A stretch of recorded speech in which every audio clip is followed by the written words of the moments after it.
কাজলা দিদি যতীন্দ্রমোহন বাগচি। বাঁশবাগানের মাথার উপরে চাঁদ উঠেছে ওই, মাগো আমার শোলক বলা কাজলা দিদি কই। পুকুর ধারে নেবুর তলে থোকাই থোকাই জোনাই জলে, ফুলের গন্ধে ঘুম আসে না একলা জেগে রই। মাগো আমার কোলের কাছে কাজলা দিদি কই। সেদিন হতে দিদিকে আর কেনই বানা ডাকো, দিদির কথায় আঁচল দিয়ে মুখটি কেন ঢাকো।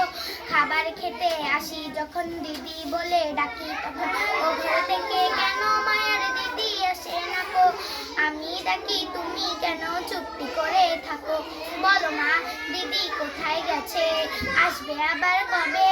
কাল যে আমার নতুন ঘরে পুতুল বিয়ে হবে, দিদির মতন ফাঁকি দিয়ে আমিও যদি লুকোই গিয়ে, তুমি তখন একলা ঘরে কেমন করে রবে।